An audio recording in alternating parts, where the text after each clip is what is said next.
Grandpa's truck roared as it charged toward the creek tires, screeching.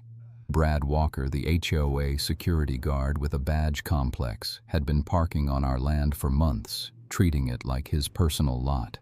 But today, his blacked-out Ram was about to meet its end, plunging into the creek. I thought this would finally teach him a lesson. But what I didn't realize was that Grandpa had a much bigger plan. Brad wasn't just losing his truck, he was about to lose everything. And this was only the beginning. The first time I saw Brad Walker, he stepped out of his blacked-out Ram with that arrogant swagger like he owned the world. He was the HOA security officer, though it felt more like a title he gave himself to justify his bullying. Tall, with a broad chest that screamed, "I used to work out," but his gut said otherwise. The man had an aura of entitlement that made my skin crawl. It was a Tuesday morning when he parked that truck in front of our gate, blocking the entrance like he was claiming our land. I was headed out to check the cattle when I saw it. My blood boiled. This wasn't a mistake. This wasn't an accident. This was a statement. He was pushing us, and I could feel it in the pit of my stomach. I walked over, trying to stay calm. "Excuse me, sir, but you're blocking our entrance," I said, keeping my voice polite, though inside I was ready to explode. Brad didn't even look up from his phone. "This is HOA property," he said dismissively. "You got a problem. Take it up with the board." His eyes looked me over like I was something he'd scrape off his boot. I stepped back, trying to keep my composure. But it was clear Brad Walker had no respect for us, our land, or the history of this place. And the worst part, he thought he could get away with it. Days passed with Brad's truck showing up at our gate like clockwork. Each time it was a little worse.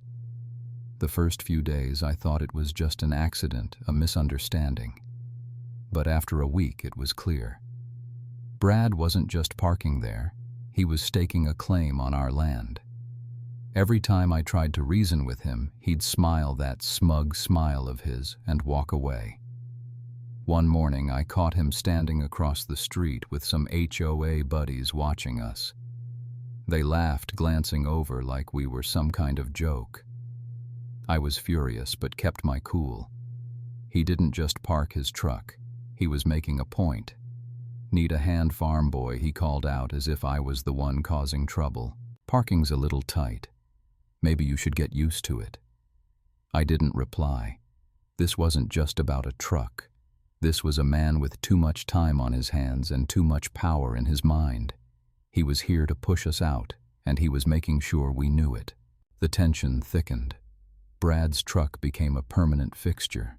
It wasn't just blocking our gate, it was now parked right on our property in a spot we used daily.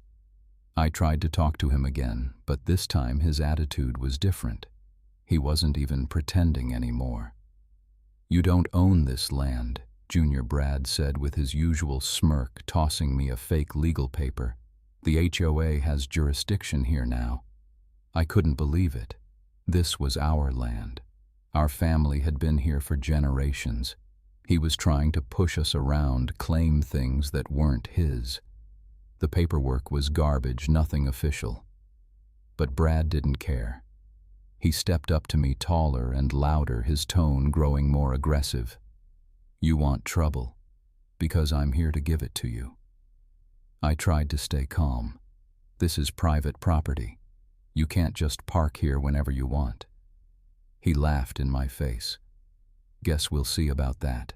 The next morning, it wasn't just Brad's truck. The damage was real. As I walked through the fields, I saw the mess.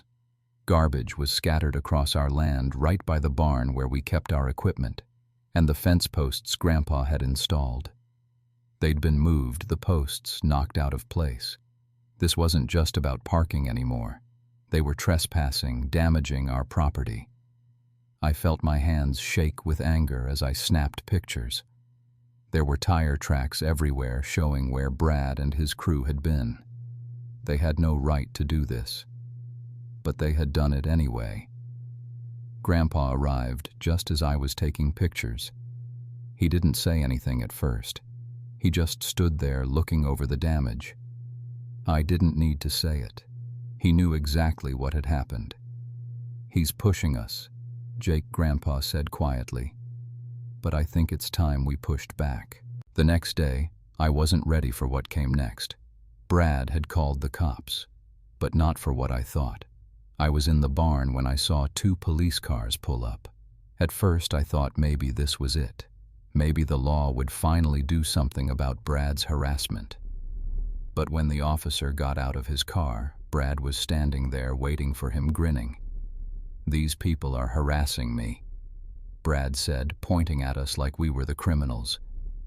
The officer gave me a quick look before turning to Brad. "We've had a few complaints. I need to see what's going on here." I felt the blood rush to my face. "He's trespassing. This is private property." Brad cut me off. "These people don't want to work with the HOA. They've been a problem from day one." The officer glanced between us, his eyes narrowing. "I can't do much without evidence. If you've got proof, we can move forward." I felt my stomach drop. This was supposed to be clear-cut. But here we were with Brad getting away with it again. I looked at Grandpa, but he just shook his head slightly as if he was already planning the next move. Things had already crossed the point of no return by the time Brad showed up again.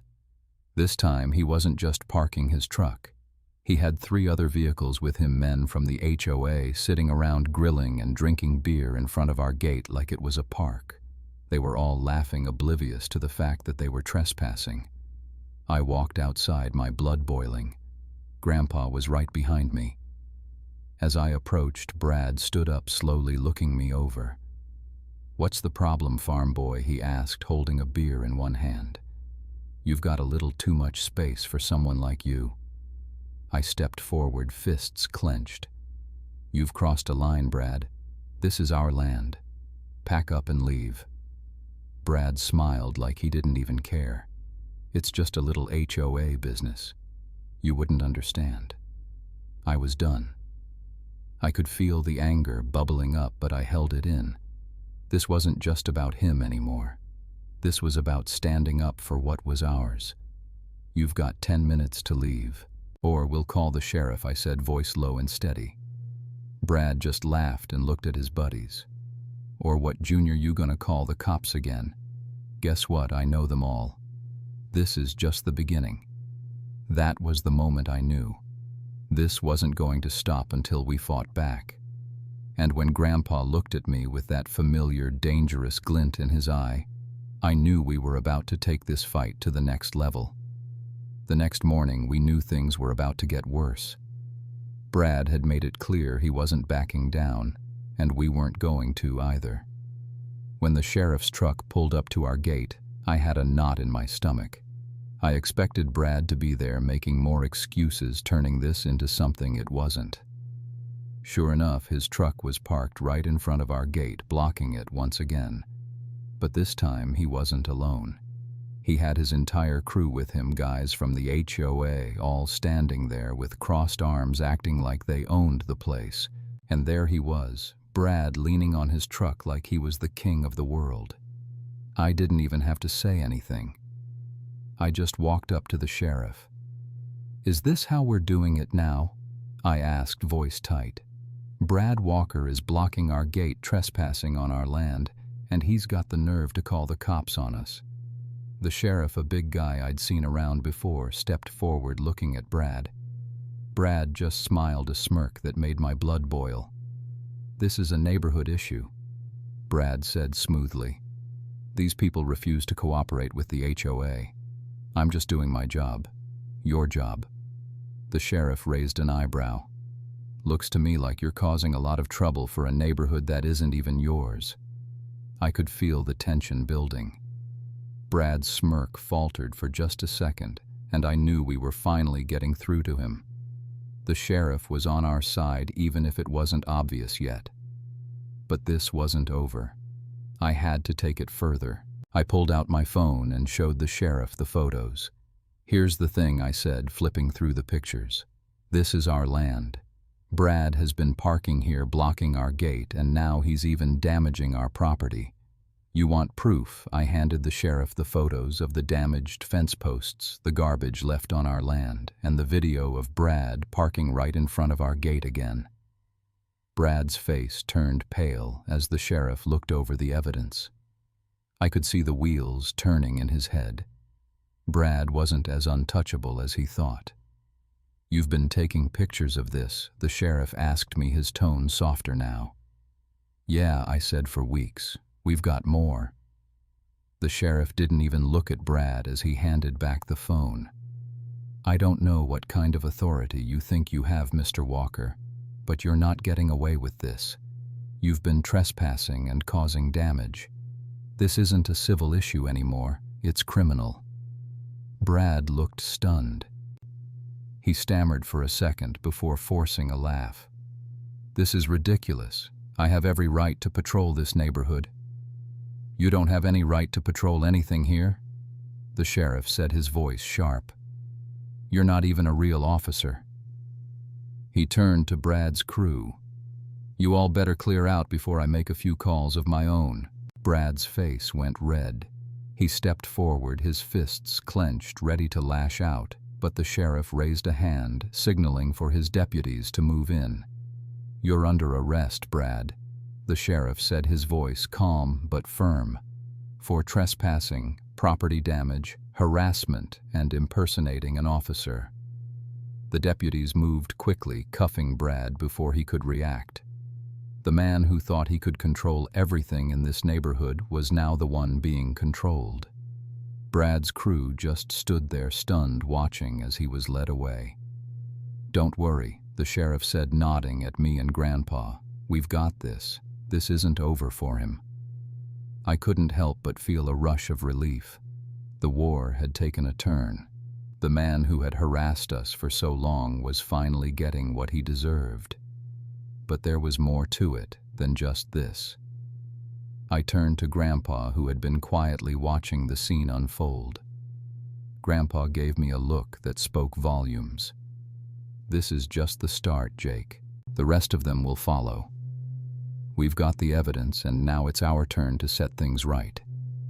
I nodded, understanding that this wasn't just a small victory. This was the moment we took control. Brad Walker had made his move, but now it was our turn. As Brad was hauled into the back of a patrol car, I could hear the sound of cheering from the neighbors who had gathered, witnessing the entire thing. They had watched for months as Brad terrorized us. Now they were finally seeing him get his due. And as the sheriff's car drove off with Brad, I knew one thing for sure: the HOA was no longer in charge here. As the dust settled, I stood there watching the sheriff's car disappear down the road with Brad in the back seat. It felt surreal. For months I'd been dealing with Brad's harassment, trying to find a way to fight back. And now, finally, it was over. I looked at Grandpa, who was standing beside me with a calm smile on his face, but his eyes were sharp, like he knew the real victory was just beginning. "You did good, Jake," he said quietly. "I knew you had it in you." I nodded, feeling a weight lift off my shoulders. But it wasn't just Brad we'd beaten. It was the whole system he represented: the HOA, the false authority, the idea that they could control our lives. And now they knew better. I turned to see the neighbors starting to gather, some of them walking up to us with smiles, offering congratulations. There were no more sneers, no more judgment. They'd seen Brad for what he was now. "I thought you'd given up," one of the older neighbors, Mr. Whitaker, said, shaking my hand. "But that was something else. You and your grandpa, well, you showed us what's possible when you stand your ground." A few others nodded in agreement. For the first time in a long while, I felt like we weren't alone. The community, who had always stayed quiet, was starting to show their support. They had witnessed our struggle, and now they were with us. "Thanks," I said, feeling the weight of their support. "We couldn't have done it without Grandpa's strategy." Grandpa chuckled softly. "You did the hard part. I just made sure we were playing a game we could win." The legal side of things took a little longer. Brad's arrest was just the beginning. Once the sheriff had all the evidence and reports, the charges came in fast. Brad was facing a stack of criminal charges, from trespassing and harassment to impersonating an officer. And the best part, the HOA couldn't protect him anymore. Linda Cooper, the HOA board president, tried to spin the story, of course. She called the cops, tried to make excuses for Brad's behavior, but it didn't hold up. The evidence was clear, and Brad's connections couldn't save him now. Within a week, the HOA's so-called security program was disbanded. The board voted to restructure, and many of the members, including Brad's mother-in-law, Linda, found themselves in hot water. Brad's arrest was just the start of their downfall. We also filed for damages to our property, fence repairs, lost time, the mess he'd made with the gate. It wasn't a huge sum, but it was enough to make the HOA rethink their tactics. The board had to pay restitution, and we were compensated for the vandalism and harassment we'd suffered. The neighborhood felt different after that. It wasn't just about the victory, it was about knowing we had reclaimed our land, our family's legacy, and our peace of mind. The town had witnessed the entire ordeal, and now it was time to heal. Months passed, and things started to return to normal. The ranch was quiet again, the air was calmer, and Brad's presence was no longer looming over us. But it wasn't just the absence of the HOA that brought peace. It was the feeling of justice, of standing up and knowing we'd done the right thing.